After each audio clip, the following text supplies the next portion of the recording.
السلام عليكم ورحمة الله وبركاته.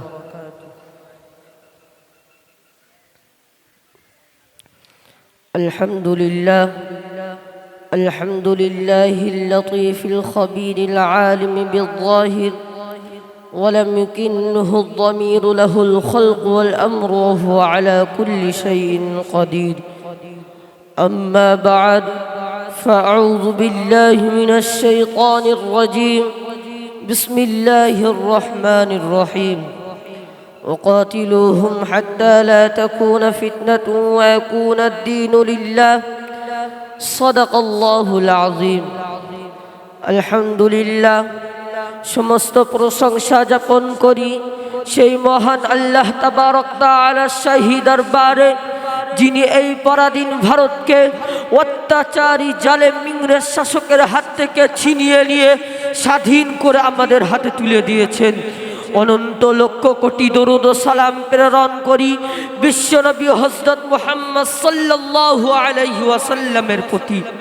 অতঃপর জানাই সমস্ত জাতি ধর্ম বর্ণ নির্বিশেষে সকলের প্রতি আমার আন্তরিক ভালোবাসা, শুভেচ্ছা ও শ্রদ্ধা। বন্ধুগণ, আমরা সকলেই জানি আজ থেকে ৮০ বছর পূর্বে এই ভারতবর্ষটা ছিল অত্যাচারী জালেম ইংরেজ শাসকের অধীনে। ইস্ট ইন্ডিয়া কোম্পানির ইস্যু করে ব্যবসার অনুমতি নিয়ে এই ভারতবর্ষে এসেছিল তারা, কিন্তু তাদের উদ্দেশ্য ছিল ব্যবসা করা নয়, বরং তাদের উদ্দেশ্য ছিল এই ভারতবর্ষের মাল ধন দৌলত টাকা পয়সাকে শোষণ করে লুণ্ঠন করে নিজের দেশে নিয়ে যাওয়া। ক্রমশ তারা নিজের উদ্দেশ্যের দিকে অগ্রসর হতে লাগলো। বন্ধুগণ, কেমন ভাবে দেখুন, ১৬০১ খ্রিস্টাব্দে ইংরেজ সম্রাট ব্যবসার অনুমতি নিয়ে ভারতবর্ষে এসেছিল। সেই সময় ভারতবর্ষের বাদশাহ ছিলেন সম্রাট জাহাঙ্গীর। বাদশাহ তাদের মনোভাব বুঝতে না পেরে ব্যবসার অনুমতি দিয়েছিল এবং তাদের প্রতি সুধারণা রেখে ৫০০ বর্গমিটার জমি একটি ইংরেজদের হুকুমতে ন্যস্ত করেছিল। কিন্তু তারা যে বেঈমান, বিশ্বাসঘাতক, নমক হারাম ছিল, বাদশাহ তা জানতেন না। ক্রমশ তারা ভারতবর্ষকে কবজা করতে আরম্ভ করে দিল। বন্ধুগণ, ১৭১৭ খ্রিস্টাব্দে মাইসুর নামক জায়গাকে তারা আয়ত্তে করে নিল। ১৭৪০ খ্রিস্টাব্দ আর ১৭৫৭ খ্রিস্টাব্দ ২৩শে জুন পলাশির যুদ্ধে নবাব সিরাজদৌলাকে পরাজয় করে সাম্রাজ্যবাদী ব্রিটিশ অধিক শক্তির অধিকারী হয়। এইভাবে তারা ভারতবর্ষকে আপন অধীনে করে নিল। তারপরে তারা এই ভারতবর্ষের মাল ধন দৌলত টাকা পয়সাকে শোষণ করে লুণ্ঠন করে নিজের দেশে নিয়ে যেতে লাগলো। ধন দৌলতকে শোষণ করে তারা খ্যাত হয়নি, বরং তারা ভারতবর্ষের মানুষের প্রতি নির্যাতন, অত্যাচার, অন্যায় ও বিচার শুরু করেছিল। প্রতি দাড়ি পিছু ২৫০ টাকা করে বসাতো এবং তারা নীল চাষ করতে বাধ্য করত এবং তারা এও ঘোষণা করেছিল যে ভারতবর্ষের মানুষেরা জন্মগত হিসেবে ভারতীয়, আইন কানুন নিয়ম নীতি কৃষ্টি কালচার হিসেবে হবে ব্রিটিশ, এবং ভারতবর্ষের মানুষের আর ধর্মীয় স্বাধীনতা দেওয়া হবে না। সেই চ্যালেঞ্জের মোকাবিলা করতে বিশ্ববিখ্যাত পণ্ডিত দার্শনিক ভারত গুরু হযরত মাওলানা শাহ ওলিউল্লাহ রহমাতুল্লাহ আলাইহির সুযোগ্য পুত্র শাহ আব্দুল আজিজ দেহলভী রহমাতুল্লাহ আলাইহি জিহাদের ফতোয়া উচ্চ কণ্ঠে ঘোষণা করেছিলেন। সাম্রাজ্যবাদী ব্রিটিশ উক্ত ফতোয়াকে বাজেয়াপ্ত করে। তাই হযরত মাওলানা শাহ আব্দুল আজিজ দেহলভী রহমাতুল্লাহ আলাইহি প্রকাশ্য ঘোষণা করলেন, আমরা পরাধীন হলাম, পরাধীনতার বিরুদ্ধে স্বাধীনতার উদ্দেশ্যে আমাদের জিহাদ করা নৈতিক এবং ধর্মনৈতিক কর্তব্য। তখন থেকে শুরু হয়ে গেল সাম্রাজ্যবাদী ব্রিটিশের বিরুদ্ধে জিহাদ। ১৭৫৭ খ্রিস্টাব্দে ভারত বিখ্যাত পণ্ডিত হাজী ইমদাদুল্লাহ মুহাজিরি মক্কি রহমাতুল্লাহ আলাইহির নেতৃত্বে হযরত মাওলানা কাসিম নানতুভি রহমাতুল্লাহ আলাইহি, হযরত মাওলানা রশিদ আহমদ গাঙ্গোহী রহমাতুল্লাহ আলাইহি, হাফেজ জামিন রহমাতুল্লাহ আলাইহি প্রমুখ বুজুর্গ শ্যামলীর ময়দানে সাম্রাজ্যবাদী ব্রিটিশের বিরুদ্ধে জিহাদ করে এবং তাদের তোপ কামান অস্ত্র শস্ত্র ছিনিয়ে নিয়েছিলেন। তাই ইস্ট ইন্ডিয়া কোম্পানি ঘোষণা করেছিল যে যে সমস্ত মুসলমান মাথায় টুপি, পরনে লম্বা জামা, মুখে দাড়ি, এদেরকে ধরে ফাঁসির দড়িতে ঝুলিয়ে দাও। ওই সময় ব্রিটিশ প্রশাসন 1-2 সপ্তাহের মধ্যে 2 লক্ষ মুসলমান যাদের মুখে দাড়ি ছিল, পরনে লম্বা জামা, মাথায় টুপি ছিল, তাদেরকে ধরে ফাঁসির দড়িতে ঝুলিয়েছিল। তার মধ্যে প্রায় 5000 আলেম ওলামাগণ ছিলেন। ওই সময় দিল্লি শহরে 500 আলেম ওলামাকে তারা ফাঁসির দড়িতে ঝুলিয়েছিল। এই সমস্ত নিপীড়ন, উৎপীড়ন, অত্যাচার, অন্যায় ও বিচারকে সামনে রেখে সাম্রাজ্যবাদী ব্রিটিশের বিরুদ্ধে ভারত বিখ্যাত পণ্ডিত হযরত মাওলানা ফজলে হক খৈরাবাদী রহমাতুল্লাহ আলাইহি দিল্লির জামে মসজিদে 300 আলেম ওলামাকে নিয়ে স্বাধীনতা সংগ্রামের উদ্দেশ্যে ফতোয়া জারি করেছিলেন এবং একাধিক পুস্তকও লিখেছিলেন। সেই সমস্ত পুস্তকগুলি সাম্রাজ্যবাদী ব্রিটিশ বাজেয়াপ্ত করে এবং ফজলে হক খৈরাবাদী রহমাতুল্লাহ আলাইহিকে বন্দি করে সেলুলার জেলে সশ্রম কারাদণ্ডে দণ্ডিত করে।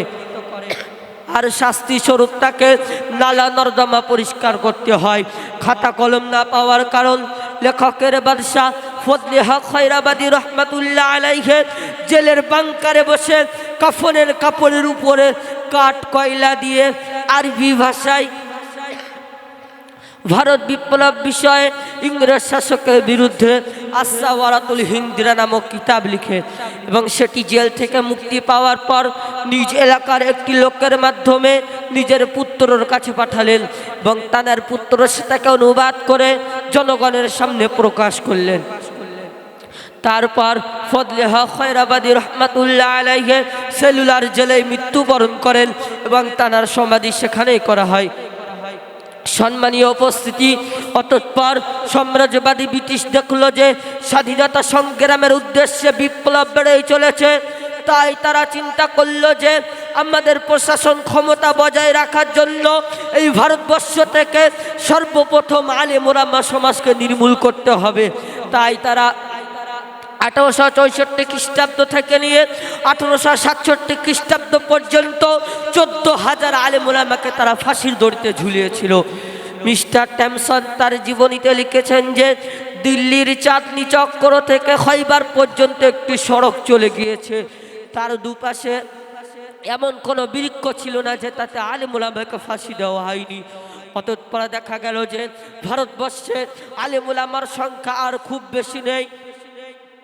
অত্যাচারী জালেম শাসক উলামা সমাজকে নির্মূল করে দিয়েছে এবং মাদ্রাসা মসজিদগুলোকে ভেঙে চূর্ণ বিচূর্ণ করে দিয়েছে।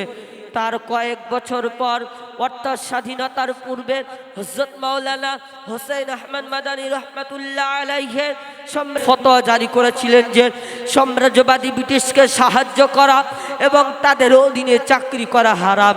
তাই ইংরেজ শাসকের তরফ থেকে হোসেন আহমদ মাদানী রহমাতুল্লাহ আলাইহিকে গুলির অর্ডার করে দিল। তার কয়েকদিন পর করাচিতে এক বিশাল প্রকাশ্য সমাবেশ ডাকা হয়েছিল ইংরেজ শাসকের বিরুদ্ধে। এই সমাবেশে হিন্দু, মুসলিম, জৈন, খ্রিস্টান সমস্ত জাতি, ধর্ম, বর্ণ নির্বিশেষে কমবেশি কয়েক লক্ষ জনগণ সমবেত হয়েছিলেন।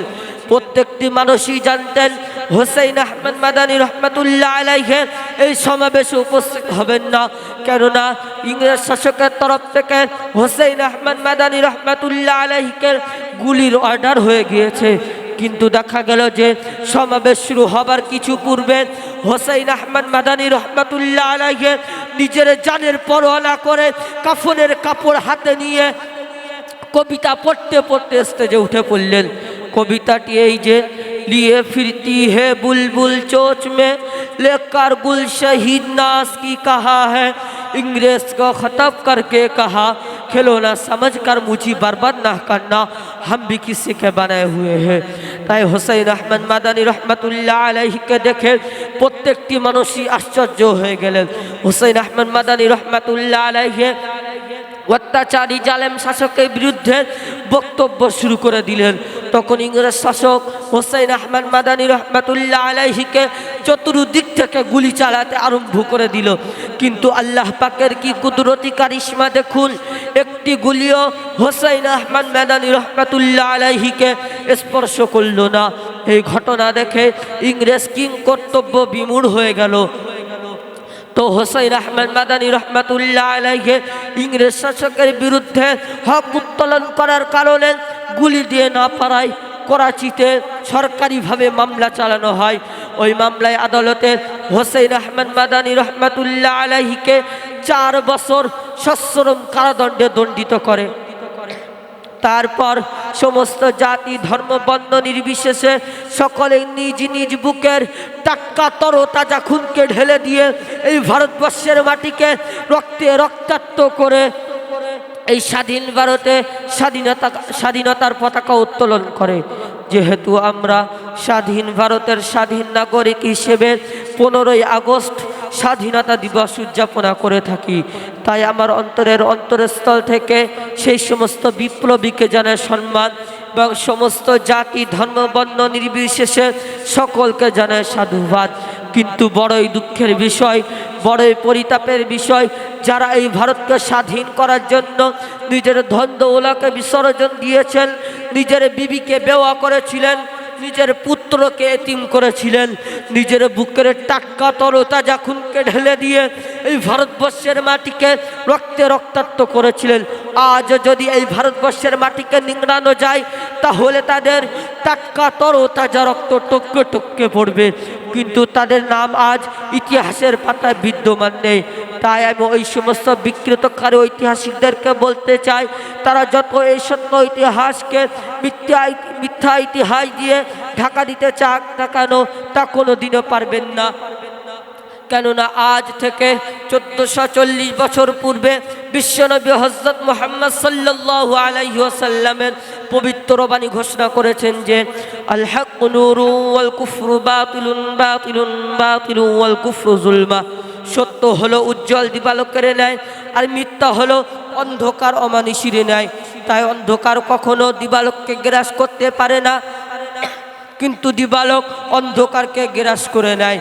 তাই আপনাদেরকে বলতে চাই, এই সত্য ইতিহাস মিথ্যা ইতিহাস দিয়ে কোনো দিনও ঢাকা দিতে পারবেন না। এই সত্য ইতিহাস একদিন না একদিন প্রকাশ পাবেই পাবে ইনশাআল্লাহ। আর আমরা এই চ্যালেঞ্জ দিয়ে জানিয়ে দিয়ে যাচ্ছি যে যেমন ভাবে এই দেশকে স্বাধীন করার জন্য আলেম ওলামারা নিজের বুকের টাটকা তরতাজা রক্তকে ঢেলে দিয়ে ফাঁসির মঞ্চে হাসতে হাসতে জীবন দিয়েছিলেন, তেমনিভাবে আজও যদি কোনো অত্যাচারী জালেম শাসক উপস্থিত হয় তাদেরকেও বিতাড়িত করতে আমরাও নিজের বুকের টাটকা তরতাজা খুনকে ঢেলে দিয়ে এই ভারতবর্ষের মাটিকে পুনরায় রক্তে রক্তাক্ত করে দেব। তবুও অত্যাচারী জালেম শাসককে প্রশ্রয় দিচ্ছি না, দেব না। কেননা গেদার কি সোশ্যাল জিন্দগি সে শের কি একদিন জিন্দগি বেহতার হ্যাঁ। শিয়ালের মতো শত শত বছর বেঁচে থাকার থেকেও সিংহের মতো একদিন বেঁচে থাকাটাই উত্তম। তাই তো কবি নিঃসংক চিত্রে ঘোষণা করে দিলেন, রক্তে রাঙা ভারতবর্ষ আমাদের ভারতের, রক্ত দিয়ে গড়েছি মোরা ভারতবর্ষের স্বাধীনতাকে। ইতিহাসের পাতায় মোরা পেলাম না কোঠায়, তারাই হলো সেনানায়ক যাদের কোনো গন্ধ নাই। পেলে কলম বুঝিয়ে দেব সত্য ইতিহাস কারে কয়। এই বলে আমার বক্তব্য এখানে এটি করেছি। ওয়া আখিরি দাওয়ানা আলহামদুলিল্লাহি রাব্বিল আলামিন।